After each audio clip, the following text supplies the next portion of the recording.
Hey guys, it's Cory from CoryBakerFilmmaker.com, and I just saw Fast and the Furious Presents Hobbs Shaw. Written by Chris Morgan, Drew Pearce, story by Chris Morgan, based on original characters by Gary Scott Thompson, and directed by David Leitch. So I caught this flick at the AMC Burbank 16, saw it in the Prime Theater. I was trying to wait until it showed up in like a dollar theater or something like that, but I really just, like it was like movie night and we were trying to figure out what to watch, and the consensus was going to Hobbs and Shaw, so I figured might as well just go see Hobbs and Shaw. I waited enough weeks where I feel like the money that I'm contributing to this isn't like sending some sort of message like it would if I would have seen it in the first week or so. The AMC Burbank 16 is usually a great theater with great sound and great picture. I'm a little bit confused with this particular screening that I saw because the focus was very soft, and I don't know if it was the projector or if it was the movie. I can't imagine it was the movie. It was very soft, so I don't know if there wasn't anybody watching it or if the movie just didn't spend money on first ACs or what the case was, but the movie that I saw, the screening that I saw, had very soft focus, and that's a problem if that's an AMC problem. On to, by lack of a better term, I feel like I have to use the word plot. For Hobbs and Shaw, it's basically Idris Elba is a combination of the Terminator and the $6 Million Man and some sort of superhero, and he has decided that he is going to do something that is going to put the world into jeopardy, and the only people that they can think of to solve this problem are Hobbs and Shaw, Dwayne Johnson and Jason Statham, who will stop him even though they don't get along, but two of them are the only two who can do it, so therefore we have to call Hobbs and Shaw, and they're going to be responsible. So, famously on this review, I have the Fast and the Furious rule, which, for people who might be new, basically it explains when you go see a movie that you know is going to be dumb, and you know is not, like, it doesn't have to follow the same rules as a normal movie. And the Fast and the Furious rule is a way to sort of explain why you would find enjoyment in a movie that isn't otherwise very good. So one of the first movies I did with the Fast and the Furious rule was The Commuter. It was a Liam Neeson movie. It was just all about Liam Neeson killing as many people on a train as humanly possible. And it was enjoyable. Like, you left the movie feeling like, oh, I've seen something that entertained me. It wasn't very smart or interesting, but it entertained me. And I kind of use that as the line to explain whether or not you should go see a movie that might not be something that would be up for like an Academy Award at the end of the year. This movie, while absolutely going to be a Fast and the Furious rules nominee, there's no way around it. The thing about this movie is that it is scraping the bottom of the barrel of what we would consider to be acceptable from a major studio release in the year of our Lord 2019. It is shockingly without any kind of realism or thought process. It feels lazy, unlike almost any movie I've seen in my life, basically. It is not well written. Not even, I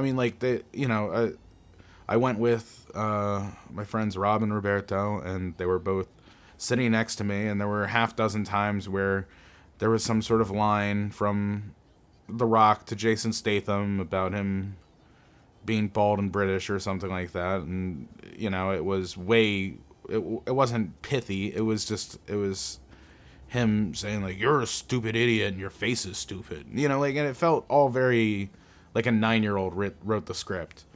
And I get that the Fast and the Furious franchise has sort of this feeling of a 9-year-old wrote the script.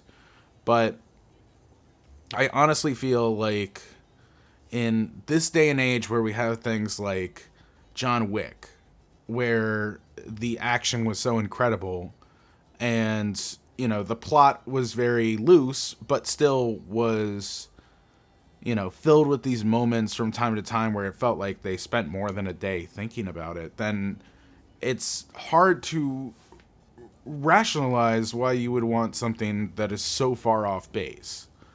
I just don't. I really just don't understand. It's this whole movie feels like you had to run to the bathroom and you missed the explanation for why something is the way that it is. And, you know, in said situation, you leave, you come back 5 minutes later, you feel like you've missed something, and you're trying to pull pieces from what you're getting as to what you might have missed. And this movie just feels like there were 4 or 5 scenes that they cut because they weren't interesting enough, where they explained these things and made the whole thing feel a lot more tied together. I would also say that there were moments early on. I mean, so like one of the scenes during the like opening credit sequence is just two side by, you know, like basically you split the screen in the middle, and one side is Hobbs and one side is Shaw, and one side has the orange glow to it and one side has the blue color grading to it.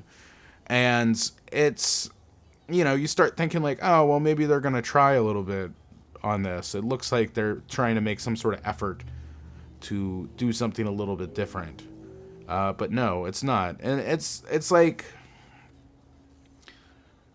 I would have been fine if this movie just did like a John Wick ripoff and just was fast paced, you know, hand to hand fighting action or guns or anything like that.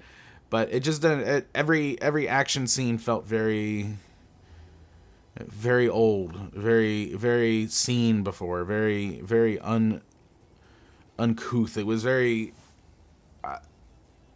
I don't know. It, like, all the things that were in it that were like fighting feels like I've seen them before. All the things that I haven't seen before, like the new things that they try and throw into this movie, like The Rock holding onto a helicopter with a chain, and then holding onto another chain that's connected to a car, and then all the cars linking together, and then using the nitrous to help pull the helicopter down. Like, that's a wonderful thing that you would hear from a 9-year-old and say, oh, you have a very strong imagination. When you see it in a movie made by adults, you start wondering, where are the adults? I'm not I'm not saying that these things can't be stupid, and this movie is very aware of itself, but like I don't get why you would, you know, it's the, you know, we've had a lot of success with America's Funniest Home Videos, so we're going to bring it back. Like, we don't need that. We have that. We have plenty of stupid action. We have plenty of fight scenes in movies. This doesn't elevate this. This doesn't bring this to a new level. This isn't me watching Baby Driver and saying, oh my God, I haven't seen car scenes shot like this in a long time. And the way that they're tying in the sound design is really interesting. It's really making you feel immersed into what you're doing. No, it's not John Wick, where you're watching Keanu go through these beautifully lit, incredibly intricate, you know, art design scenes, like these you know, glass houses and gunfire, and just the way in which trained stunt people can do amazing work if you just let them like work it out and choreograph something that's realistic and interesting. I mean, like, you know, in a real world, you know, John Wick doesn't work because nobody's like that. And nobody can shoot somebody directly in the middle of the eye from 100 yards away without any, like, without any time to aim your shot. Like, you know, all to a sense, movie action is ridiculous across the board. But what I'm looking for, and where the Fast and the Furious franchise seems to fall so far astray, is just some small semblance that this could actually possibly happen if it was the best possible stuntman with 100 opportunities to do it.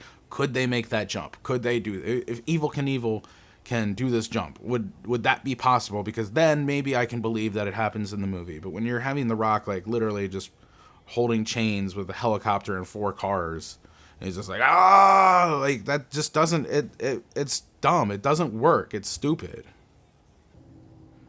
The other fatal sin to me in this movie is that you're taking people with incredible natural charisma, people who are known for like how likable and personable they are, and making them so boring and so dry and so uncharismatic, and like not even uncharismatic, but sort of like the sheen of charisma that you might get from like a used car salesman or something like that. Like you walk into like, hey buddy, how's it going? Like that's not how they really are. They're trying to do that to make you feel more comfortable so you buy a car from them. There's, Dwayne Johnson, who has, unparalleled charisma, and just feels like, they could have hired like literally any actor to play this role as long as he was big and strong looking. Like they could have hired the Mountain from Game of Thrones. It doesn't matter. Like it could have, the reason why it has to be The Rock is because The Rock, makes people go to the movie theaters and see a movie.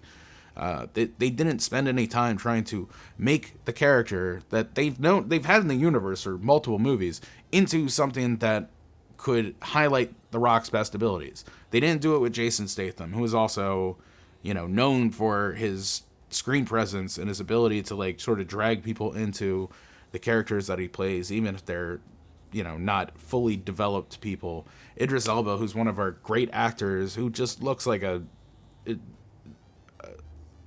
character, a villain from like a 1980s cartoon that nobody watched. Vanessa Kirby, who at some points feels like she's being dismissed, like sort of purely as like a female character in this movie that is here for legal reasons, and somebody who is, I like the whole thing just doesn't make any goddamn sense. It really, I'm so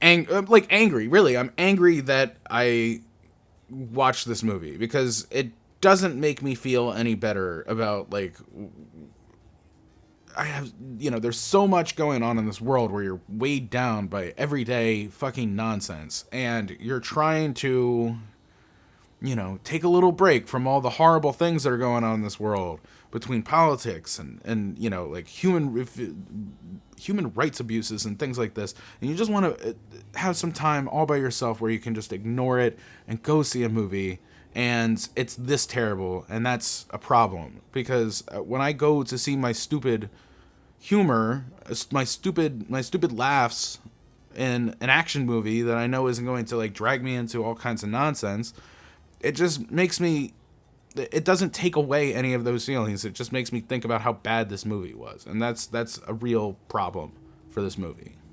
I think the problem at the end of the day is that we're not thinking about movies like this in sense of what else we could have possibly been doing with our time. One of the worst things about this movie is that when it's not stupid, it's boring. And when you have moments where you're just in the theater bored because nothing is happening, because The Rock has to get into some sort of backstory about how he left his family in Samoa, that we don't know why, and he comes back and they're all angry and we don't know why, and he's trying to make amends for it, but we don't know why. I mean, it just, like, it's painfully stupid and painfully boring at times, and I like, the immediate thought that came to my mind afterwards was a Jason Statham movie called Death Race, which wasn't very good, which wasn't very smart, which wasn't very like groundbreaking or incredible, but I would have much rather have watched Death Race last night, because it was fun and entertaining, and it knew what it was doing, and it like had good people putting things together and like making it work, and It as far as stupid fun goes, that was great. That was amazing. It was exactly what I wanted at that exact moment as far as stupid fun goes. I wanted stupid fun when I come to see Hobbs and Shaw, and I'm either bored or the stupidity is so outrageous that it makes the fun impossible. And I would like to imagine that one day we're going to come together as a civilization, as a people, cross borders all around the world, and start saying that, yes, we want stupid action movies, we want our stupid cheap thrills, but we want them with just the base level of competence. And we hope that if we give you people like Dwayne Johnson, Jason Statham, Idris Elba, Ryan Reynolds, if we give you these people and you flounder their gifts, if you make something that is not on the same level as action movies that have come before it, if you can't even bother to string words together in a way that are interesting to the human ear, then you are not allowed to release this movie. And that we as a people will not stand for it anymore. We will not go see this movie, and you will have to do something completely new. I don't feel like that's an unreasonable request from the people who are giving us our stupid thrills. This isn't going to go well. It's the leaderboard. Caught this movie at AMC Burbank 16. As discussed earlier, either they didn't hire first ACs or they really fucked up the projection at the theater. I'm going to have to be a little bit more careful about what I see at AMC Burbank 16, because I don't know if they have somebody who knows to run the projector. On to the movie leaderboard. It is hard for me to come up with a reason why somebody should see this movie. It is really incredible that in this day and age, a movie like this is allowed to exist. It's I mean, at least with Aquaman, they were able to get Jason Momoa right. I think that's like sadly that's becoming my horrible new realization for the line on this movie. I'm literally pulling it up right now because I don't want to be wrong about anything here. So I had given Aquaman a 2. That is the lowest rating on the leaderboard currently. Even its Fast and the Furious rating was 2.5 because the ridiculousness on that movie knew new bounds. At the very least, with Hobbs and Shaw, they made some sort of effort to make sure that the things we saw on screen felt like they were all sort of like crafted in some sort of way by somebody. A lot of my problems with Aquaman was just like you had 1,000 fish who were all going the same way in terms of like just the laziness and like some of the water effects and the sound design, and that like it's like they tried to do things and then made it worse. This movie doesn't really have the opportunity to make it worse because they started from such a low bar. I mean, I'd really have to rewatch Aquaman, which is not something that I'm prepared to do at this moment, to tell you for sure whether or not I think this movie is worse than that. I wasn't as angry immediately walking out of the theater as I was with Aquaman. So I feel like I have to use that as part of my judgment of where I am with this movie. But if I had to give it a rating, I would give Fast and Furious Presents Hobbs and Shaw 3.3. I mean, it's really bad. It's really bad. It's it's not just that it's bad, it's offensive, and it takes advantage of people's time, really. I mean, it wasn't an effort made by people who are trying to do good. But that's not the only leaderboard that matters. In fact, the one that matters more than any other for this particular review, the Fast and the Furious leaderboard. Too furious. I'm too fast for y'all, man. So, if you can turn off your brain enough to manage your way through this movie and try to enjoy it just for the visual stimulation that it will provide,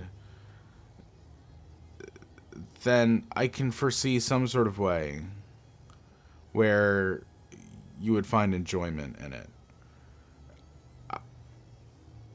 It to me, the desire to see this movie over something that came before, I mean, like, even like The Matrix or something like that, like, you know, at least they tried. At least they did something to try, you know, like, that was an incredible movie, and because they put in the effort, it looked really good. And I don't know, like, this whole thing, like, I'm literally, like, sort of spiraling, trying to come up with a way to describe this movie without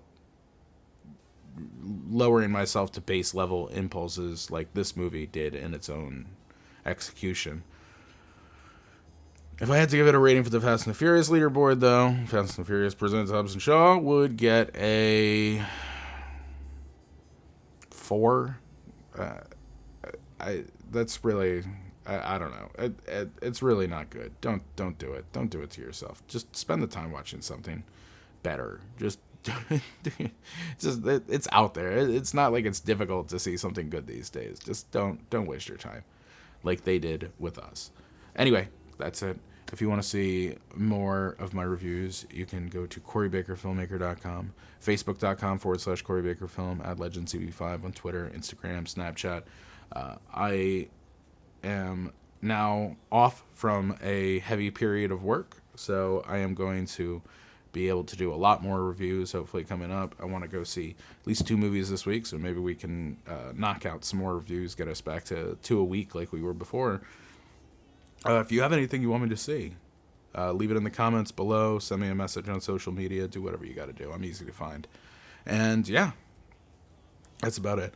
So if you don't mind, I am going to jump off a building and then position myself in a way that I can fall faster, even though that's not how gravity works.